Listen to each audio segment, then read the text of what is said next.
this morning, in continuation of the special weekly briefings coordinated by the Presidential Communication Team. Our guest, the Honorable Minister of Defense, will give an update on this security agenda, as well as recent strides by the military in the Northeast. Honorable Minister, it's my pleasure to invite you to give a 10 to 15 minute expose, after which you'll take questions from the floor, and you'll have done justice to the topic for today, sir. Honorable Minister. Ladies and gentlemen,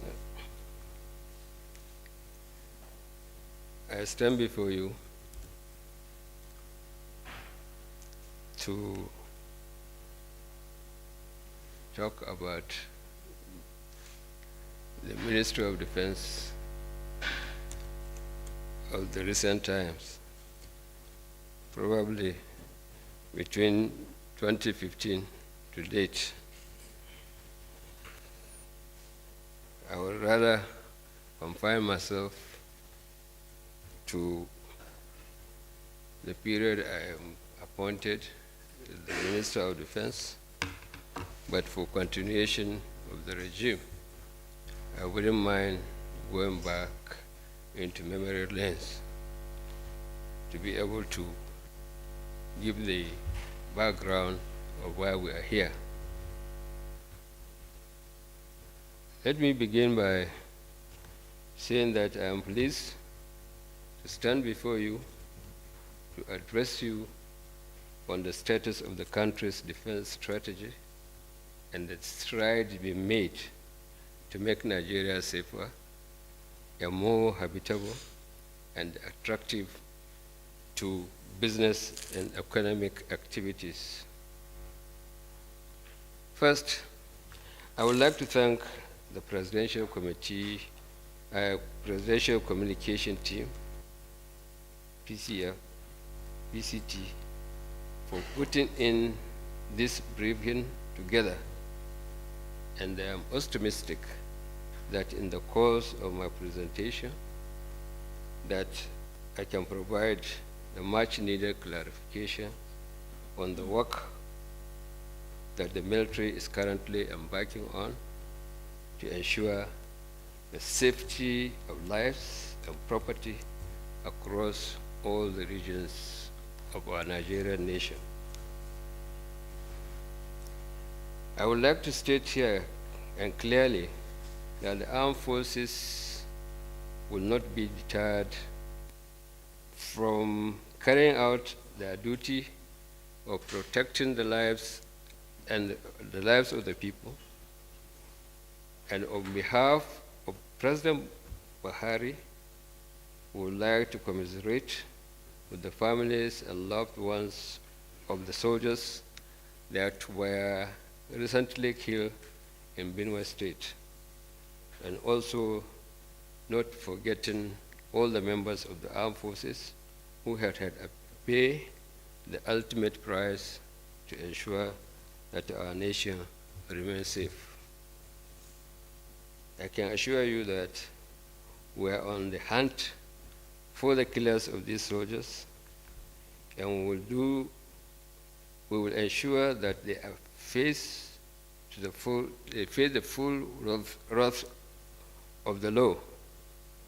I would like to use this opportunity to pledge this administrative support, cooperation, and collaboration with security agencies to ensure those responsible for these dastardly acts that have been recorded are apprehended, to ensure that we restore the morale of soldiers and troops in the fight against insurgency, banditry, and all other forms of insecurity. Let me start by giving an overview of some of the administration's recent efforts of restructuring of our national security architecture. In the last 4 months, President Buhari has appointed new service chiefs, and a new Inspector General of Police.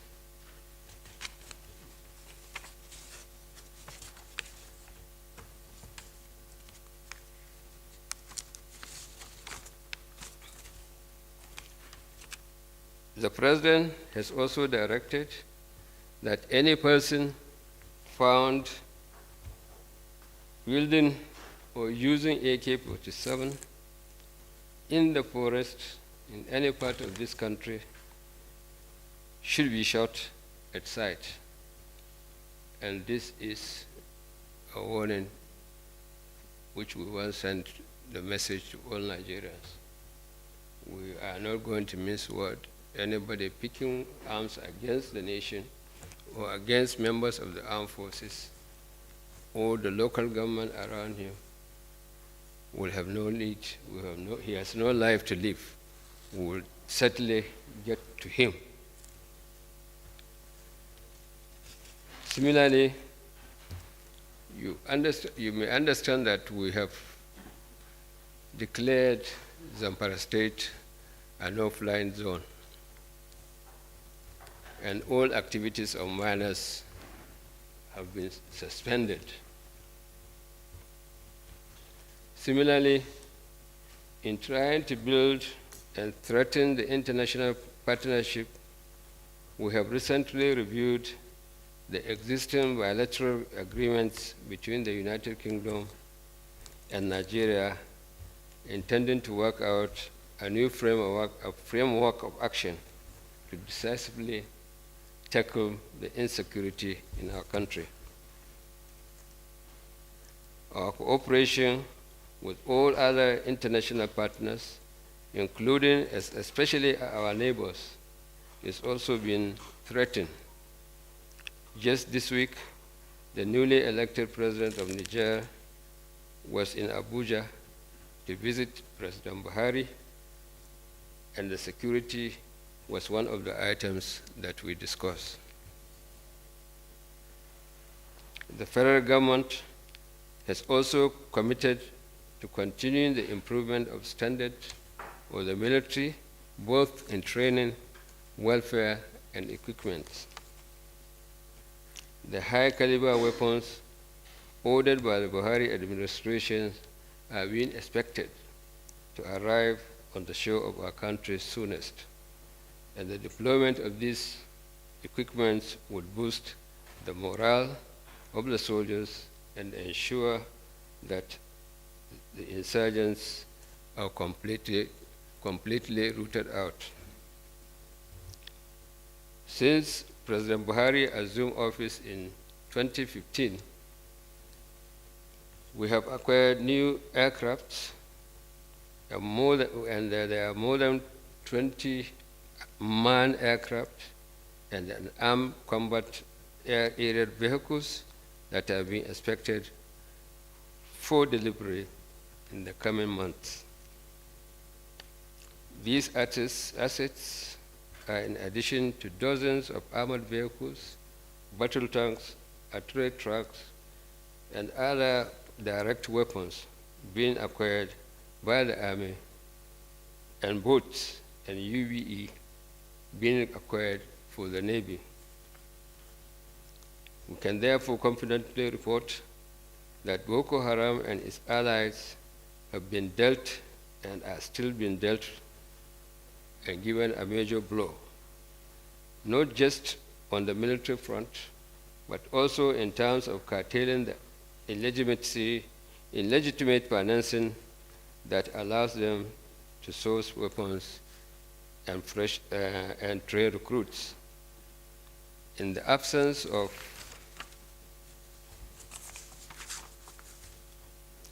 their funding, the terrorist recruitment and armament strategies have been severely affected. Several key terrorist commanders have also been neutralized, and their desperate attacks on communities in Borno State are increasingly being foiled. Let me also remind you that the Nigerian military has several ongoing operations across the country, including Operation Lafia Dole, Operation Hadirin Daji, Operation Turata Kaibango, Thunder Strike, Safe Haven, Wild Stroke, Delta Safe, and many others. Ladies and gentlemen, we are not unaware of the recent attacks on the basis of our humanitarian agencies and international non-governmental organizations in the Northeast. While we are strengthening the security around the areas that have been attacked to forestall further attacks and prevent such occurrences from becoming a consistent theme, we would like to appeal to those humanitarian agencies and non-governmental organizations to continue to partner with the Nigerian military and indeed the government in the fight against insurgency. I would like to call for continued cooperation and collaboration with the military from the communities in the various theaters of operation. The task of ensuring security is not for the security and law enforcement agencies alone. It must be seen as a collective effort that requires credible intelligence that can be best be provided by local communities. Briefly, these are the current situation as far as military, the defense is concerned. I will therefore once again thank you for for the opportunity to address you today, and we look forward to furthering collaboration with the media and other key stakeholders in ensuring the safety of lives and property in our dear great country, Nigeria. Thank you very much. Yes, I thought probably I will have loved to make some few comments because I will soon be addressing a press conference by the three ministers, the Minister of Police Affairs, Internal Affairs, and myself. We have made a comprehensive, detailed brief as far as the security of this country is concerned, and the method we want to take in ensuring that we strategically and tactically get rid of all our enemies in this country, be it the political enemies, the religious enemy, the ethnic enemies, and all the political enemies of this country. We have made a comprehensive, detailed report or research on that, and we have taken a position which I don't want to preempt here, but certainly we are coming back with that. What is important is that in this brief, we are just trying to inform you of our impression and our concern as far as the security of this country is concerned. First, the latest is the burning of our soldiers, brutal murder of about 10 soldiers and 1 officer. And the military is not taking kindly of that. Let me just tell you this. I have been to the Benue State government, I have seen the governor, and we have told him the bluntest truth about the position of military in this country. Whoever touches the military has no regard for this country. And this country is governed by rule of law. And we have accepted democracy as a solution to the liberty of individuals in this country. We have been very firm. We have succeeded in reiterating to them what actually we want. And we have got some answers that the weapons that were captured from the soldiers are retrieved. At least we have 9 of them out of 12. And the perpetrators, they have been captured, or they have been, well, not captured, but they are taken to the police for proper interrogation and the subsequent prosecution of this thing.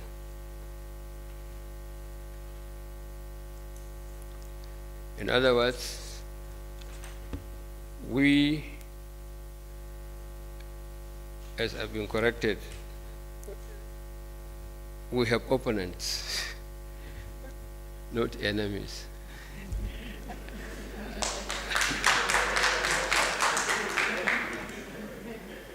But by my training, anytime I'm using my operational order, I say friendly forces and enemy forces. So you can forgive me for that.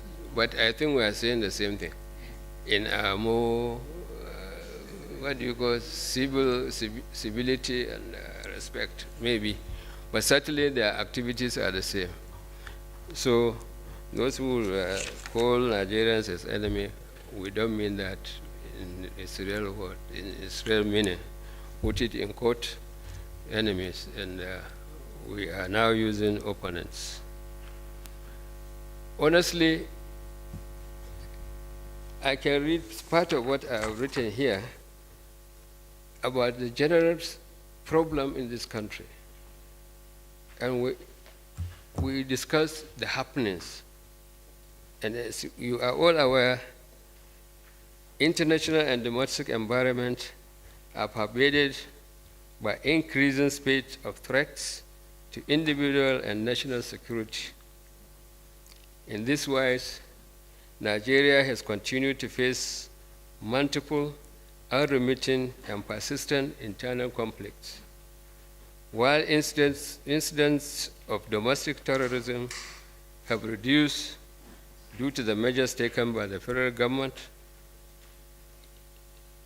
the extremist and intolerance of diversity has grown the more. For instance, we are seeking to upkeep the balance by the airport activities in the southeast, the hardest crisis in the north central, and the banditry and other things that are happening within the zones of various zones in this country. However, I just want to reiterate that the Constitution clearly spelled out the essence of citizens' participation in individual and collective security of the states. Nigerians are urged to defend the country and render such national service as may be required through assistance to appropriate and lawful agencies of government by sharing intelligence, information for the maintenance of law and order. This, however, hardly the situation at the moment. We lack most of these things I'm talking about. For instance, attacks on the police in the southeast are not just an affront to the sovereignty and well-being of Nigerian state. They negate economic growth and poverty alleviation of its people and the Nigerians who are dependent on the resourcefulness of their residents. This would have been different if there was synergy between the citizens and the state operators. Again, the activities of oil thieves in the southern part directly impact on the health of the economy and of the residents there. In fact, it has given rise to the environmental degradation with its associated wealth challenges and loss of fishing and farming grounds for the artisanal people of the region, and the dark economy that endangers cultism, kidnapping for ransom, drugs and trafficking, etc., as well as discouraging investment and sustenance of jobs, thereby creating concern. There is also thus a recognition by the federal government and state government that instead of merely connecting with responses, countering whole of society policy are needed to check this ugly trend. This is the only way we as a nation can attain the dual objectives of protecting our country from internal and external threats, but also to provide a conducive environment in which aspirations of human security, national progress, and development could be realized. In other words, we are all stakeholders to bring these dual objectives to bear, and that is the only way out. Why are these things happening? Let me say, make no mistakes that our nation is bleeding now. It is bleeding because the self-interest and other primordial consideration underlying decisions, quite a number of our elites, political, ethnic, and religious, make it so. Such elites are quick to attribute blames to groups other than theirs.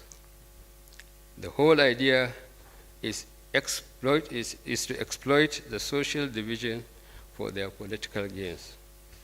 And it is because of this divisiveness that Nigeria lacks a national consensus or common comprehensive understanding and the interpretation of what national security is. IG, Boko Haram, is in its clear days, is one of them. Farmer herders clashes, the IPOD, and other political associations that are coming up with different mandates and different concerns. And all these have encouraged groups to seek violence as a legitimate alternative.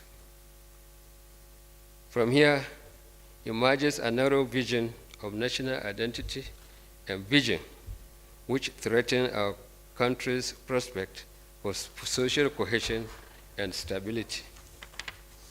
This is why we are seeing the rise of self-help syndrome, often endorsed by states and local elites seeking violence as a legitimate alternative. The rise in vigilantism and identity-based militia who claim to be working for the political and ethno-religious emancipation of their people, aka resource control, secession, and regional self-determinations, defines the potent threats to the national security in the country. What the government is doing, you may be wondering that the federal government what the federal government is doing. First, let me acknowledge the very noble role state governors are playing as the chief security officers of their states. They have been doing a lot by providing intelligence and logistics support to the armed forces and other law enforcement agencies. And sometimes, through their vigilantes, they do assist. The last aspect being an antithesis and thereby creating problems in the geopolitical zones, including those in the south.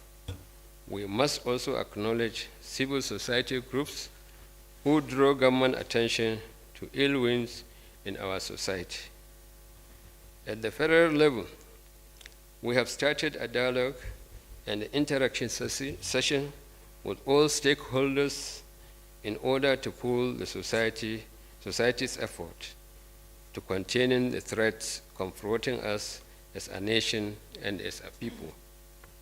You will recall that the Chief of Staff to the President and Commander-in-Chief, Professor Ibrahim Gambari, had a team of federal government officials to hear our elites and other stakeholders in the various geographical zones, as a step to making progress. The NSA also, the CDS and the service chiefs, as a follow-up, had commenced one of such dialogues, starting with the Northwest to the Southwest. This is just one of such interactive dialogues to get the buy-in of all of the contending downward tides in our security of our nation. We are also having convention of peace stakeholders, seminars, closed-door conversations, and briefings. Government is also, through the Ministry of Defense, proposing a national seminar with the theme National Unity, Implication for National Security. All these are efforts to sustain the peace. Running contrary with these are the several federal government intervention in the wealth and job creation in this country. You recall the ongoing recruitment process of 1,000 youths from each local government for employment in the federal civil service. We cannot and shall not allow these criminals and self-centered people to take hold of our life. Similarly,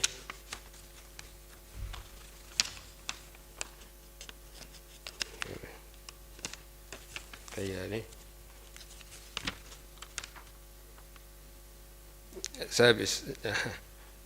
Also recall that number of cash transfer schemes of the federal government aim at not just sustenance of beneficiaries, but support their creative ideas and generate new income dynamics. It is hoped that with the current economic reforms in agriculture, the multiple social economic effort by the NDGC, and the effort to clean up the pollution in Niger Delta, which will ensure a clean environment, will provide a better economic activities. Furthermore, there are plans of increased recruitment of qualified youth into the armed forces, the Nigerian Police Force, the Nigerian Civil Defense, and other paramilitary organizations. This will not only reduce the unemployment level, but will also help to build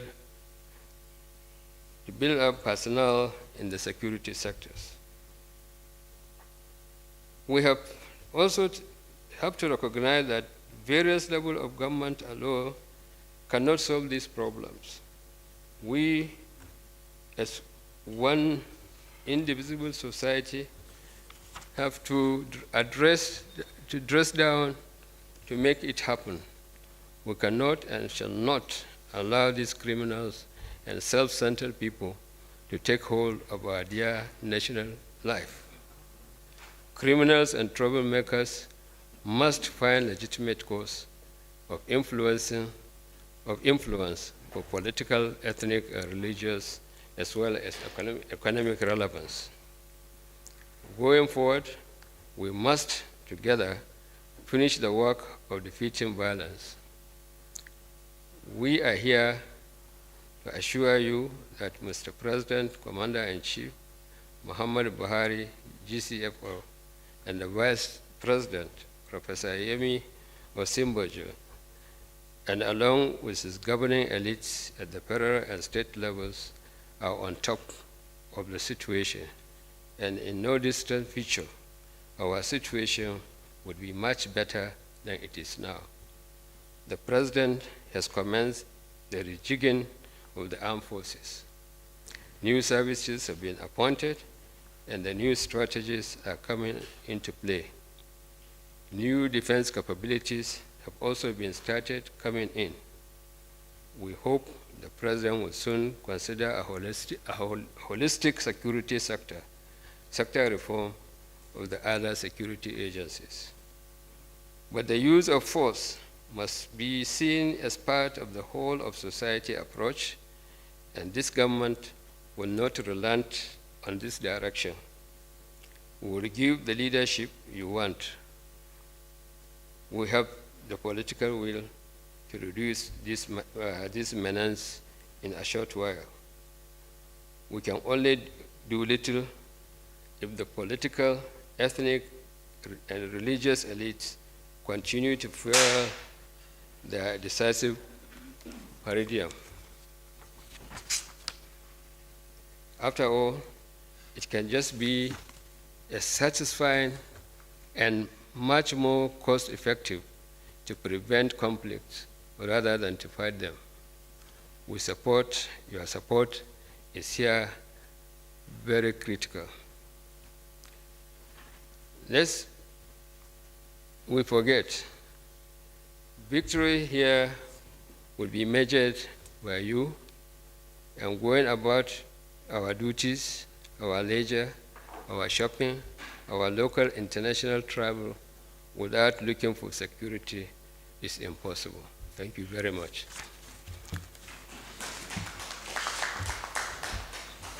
Two quick questions. One, the last time the Minister of Finance was here, she said the budget, supplementary budget was being delayed because of the Ministry of Defense was yet to submit their own budget. So I don't know, what's the update on that? Then two, is the government worried about happenings in Chad? How prepared are we to receive the influx of people coming from that country into ours? Thank you. Two questions, please. Can you give us an update on the Air Force jet that was bombed by Boko Haram recently? And the second, El Rufai, the governor of Kaduna State, maintained the position. Now, he said he was unanimous with all governors that all bandits be killed. Do you share that position? Thank you. That budget you are referring to, the supplementary budget? Yes, there was a delay because it's not only the ministry alone. The services, the Army, Navy, and Air Force must have prepared the budget of what they require as a supplementary budget. And in that process, we find a delay, unlike the health service, which they are concerned more of COVID-19, because they are the two ministries that the Mr. President authorized for extra budgetary provision. And I'm sure the day I saw it in the newspaper, and the following 2 days, I think during the weekend, we inquired and we found that we have made the submission, only that we did not submit it to the Ministry of Finance, which we did, and action is being taken by now. The Chad issue,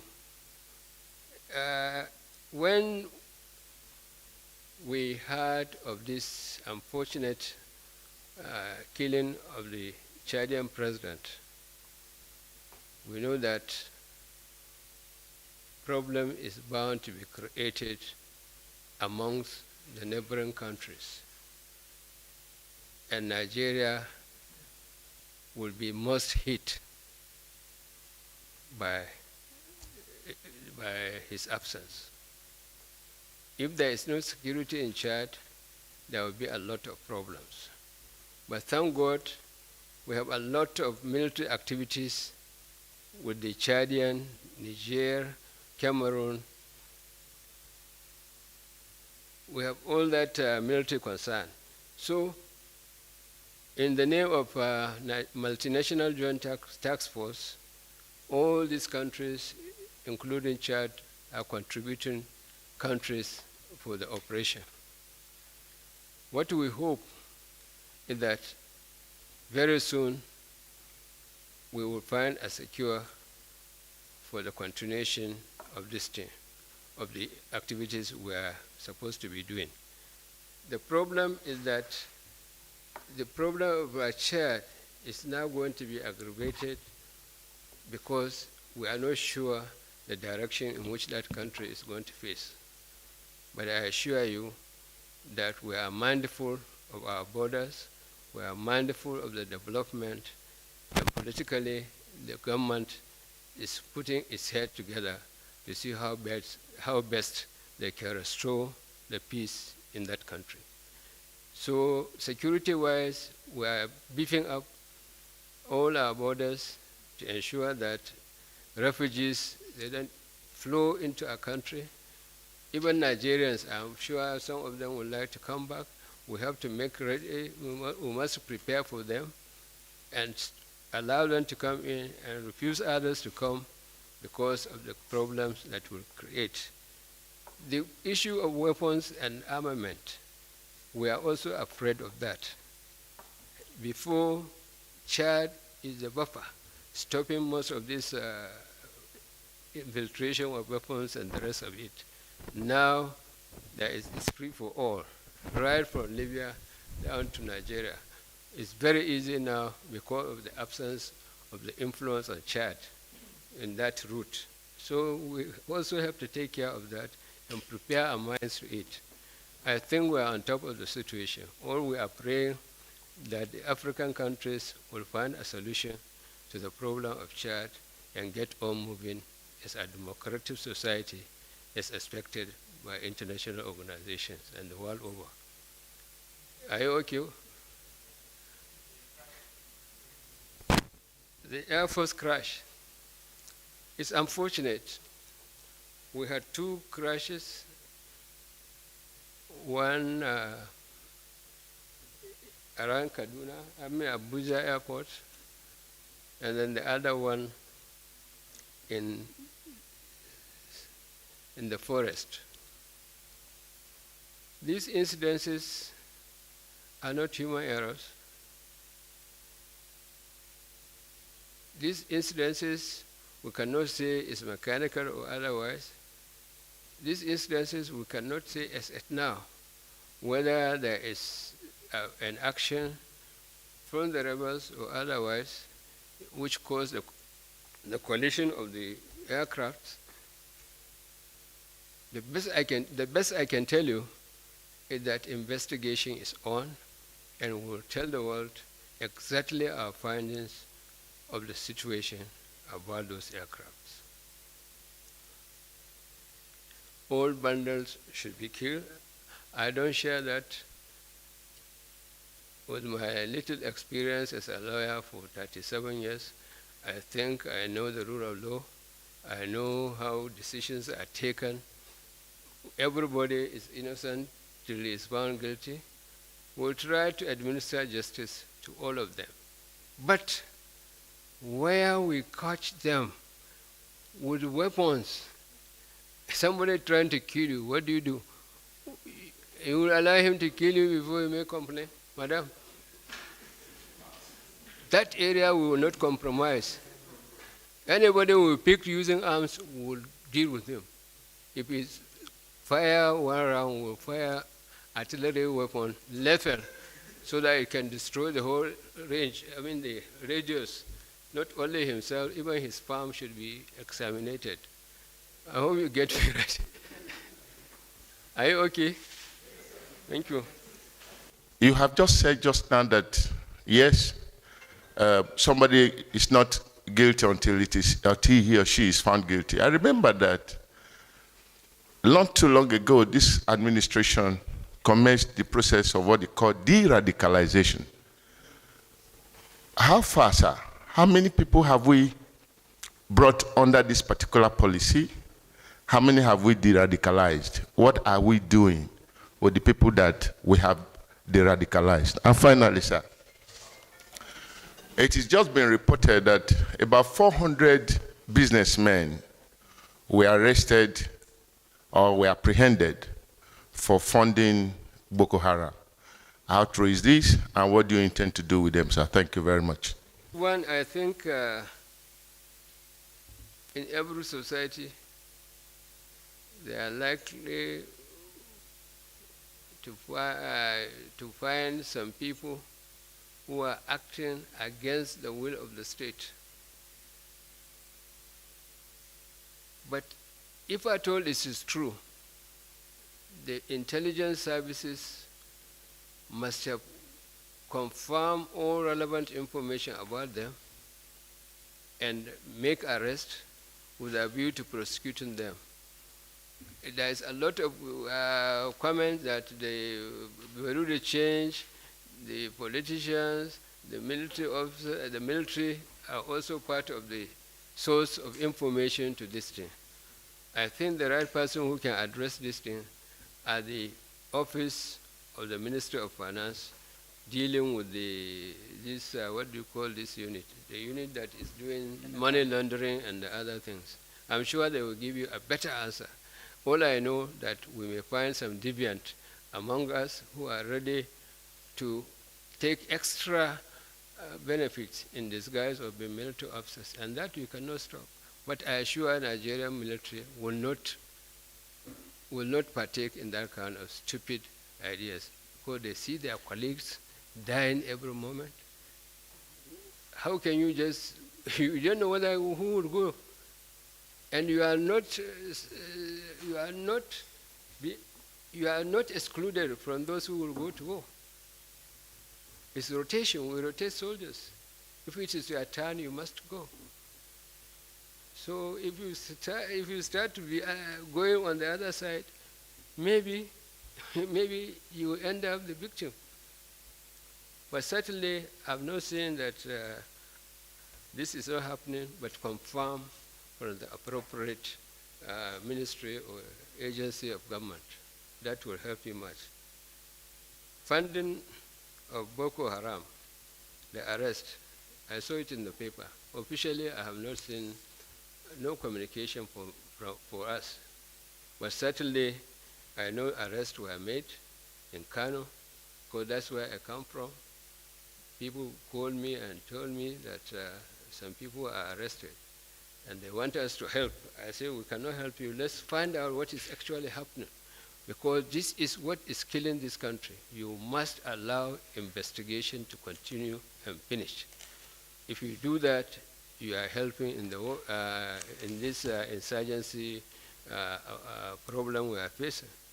And most of us agree that they will allow the law to take its course. I know some people are arrested, especially in Kano. I don't know of other places. Thank you. The declaration, yes, we're on it.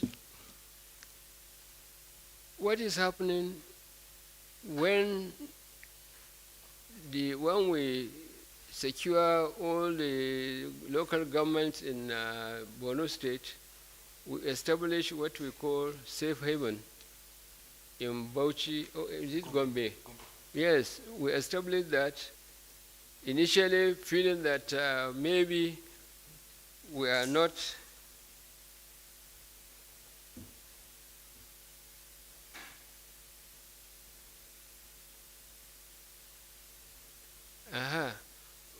maybe we thought when they are given basic reorientation, they should be able to fit in again back to the society. And I think we were doing that up to today. I think it's the Operation Safe Corridor in Bauchi. I'm sorry, Gombe. And if you go there, you'll find quite a number of them. But the problem is, I don't know the latest about them, but government is fully in charge. And I think we are not protecting them.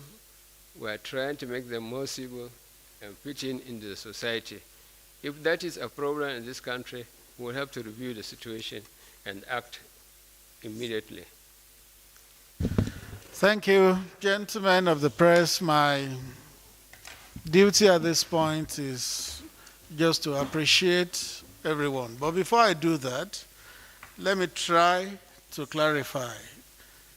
There's a tendency that we will go to town and say the minister has disagreed with Governor Rufai on wiping out bandits.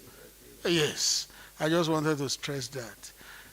At the beginning, you heard what he said, that, well, that may not, he may not subscribe to that opinion, but then he went on to say that if a man wanted to kill you, would you allow him to kill you first before you then complain? So, basically, there is no disagreement. So I just want us to know that so that we don't go to sensationalize the thing out of tune. Please note that. Then let me say thank you to the Honorable Minister of Defense, a retired Major General of the Nigerian Army. Thank you for coming to brief the media on what is being done. We have noticed as Nigerians that Boko Haram is on the back foot now. A lot is being done against them. They are coming under a lot of bombardment, and we see that desperation in their actions. We want to say thank you, to our troops, and to all that are involved in this good work. Thank you, Honorable Minister. I also want to say thank you to Colonel Felix Elaita, retired, the Senior Special Assistant, Country Risk Assessment and Security, based in the Office of the Chief of Staff here. So, Colonel Felix, thank you for coming. My colleagues in the Presidential Communication Team, Madam Bashir here, Madam Loretta Onoche there, all members of the Presidential Communication Team.